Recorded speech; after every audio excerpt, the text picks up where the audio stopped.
So hi, we are starting with our economics lecture and we will see money and inflation, which is third chapter in 12th standard GSCB, and we will start with that. So the topics which we are going to cover in this chapter are meaning of barter system, limitations of barter system, then origin and development of the concept of money and meaning of money and functions of money and types of money, then meaning of inflation, definition of inflation, characteristics of inflation, and causes of inflation. Yeah, so we start with barter system. So basically, barter system is nothing but exchange of product for product. And say, for example, a person is having rice and he wants in that exchange he wants sugar, and in that way they can exchange product for product. But there were certain kind of limitations in barter system. So what were the major problems of barter system?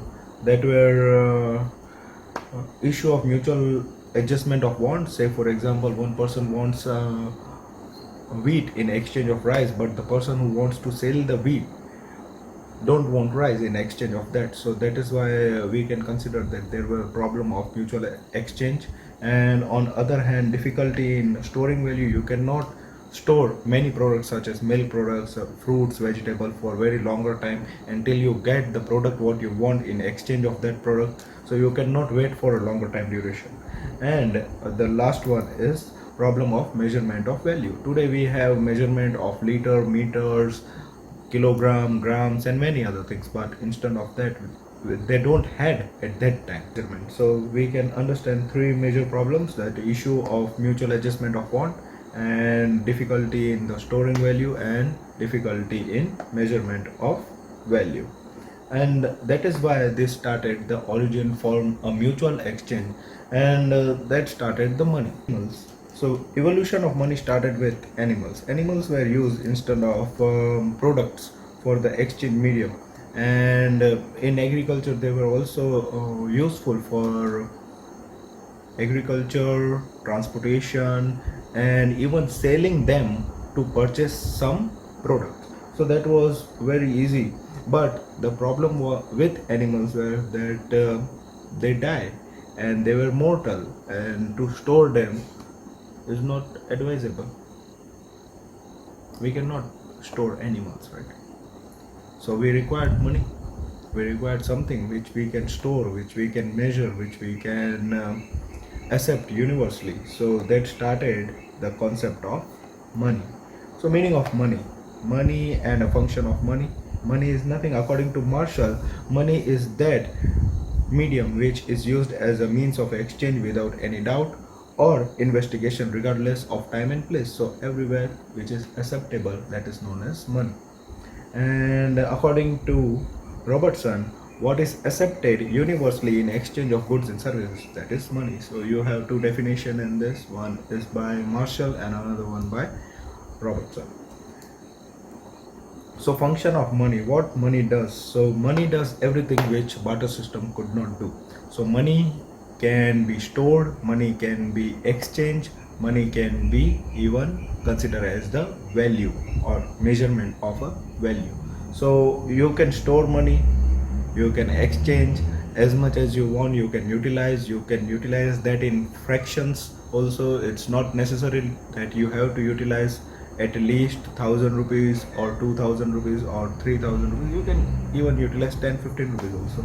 So in this way we have three major functions, which are money as a medium of exchange, money as a store value, or money as a measure of value.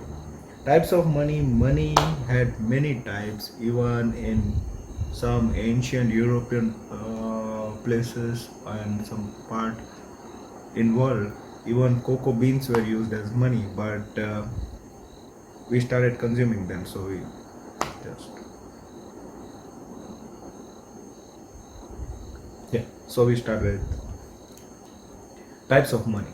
So commodity money, animal money, metal money, paper money, plastic money, banking money, invisible or e-money, or wallet cash, Paytm. There are Flipkart balance, then Amazon Pay balance, and there are many examples. Inflation is nothing but when there is more demand of a product or service as compared to the supply of that service or product, then it can be considered inflation. Inflation increases the price of that commodity or service because of increase in demand. So, according to Dr. A.P. Lerner, a situation of excess demand over supply of goods is called inflation, or according to Dr. A.C. Pigu, inflation is said to occur when monetary income rises faster than the real income.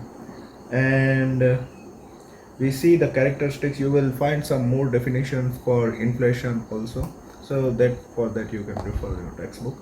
And the major important factor is characteristics of inflation.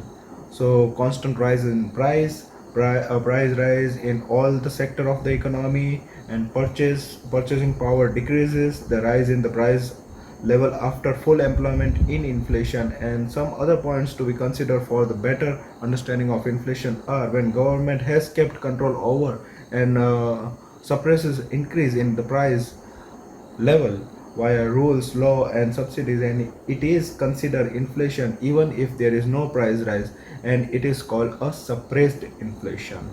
And if in an economy for a short period of time, if there is an increase in the price of limited goods or services, then it is not inflation, but that is just a price rise for certain time duration. Say for example, subsidy is given to certain products which are more in demand, and in that way they control the price of that product, and in that situation we can consider that price is not increasing but it is actually increasing, and government is controlling that price, so it is known as suppressed inflation. Petrol and gas which is used for cooking purpose, which is natural gas, that is the basic example of inflation, suppressed inflation. Yeah. Then increase in demand causes. Which are the causes of inflation? The causes are increase in demand. So in increase in demand, how the demand increase, we have three major important topics. That is increase in the supply of money. When a person is having more money, they will utilize more for many different kind of products, and this way that increases our demand for the product which are consumed for day-to-day life and other products also. And increase in population or in public government expenditure. So when population increases, that is also one of the major problem. In India, the rate of the population is 2% annually. Then comes the increase in public or government expenditure. The government of a developing country like India is involved in economic development of the country, and government incurred expenditure after installing infrastructure or provisions of the basic utility or providing employment. So in this way the expenses are increased of government, and in this way inflation also. Taxation policy, by increasing tax when government utilize their money for employment and other infrastructural facilities in India, at that time they increase the tax, and by increasing tax they increase the cost of the production of the product. Say for example, the raw material of the product. On other hand, increase in the price of import, when we import some product, and when government increases taxation in a import of raw material and other finished goods, at that time the cost of product also increases. And scarcity, sometimes there is scarcity of certain kind of products, and in that scenario there is inflation of that particular product.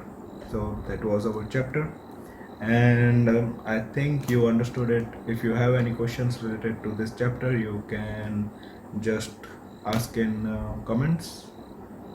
I don't think so there should be any questions because it was an easy chapter. That's it. Bye.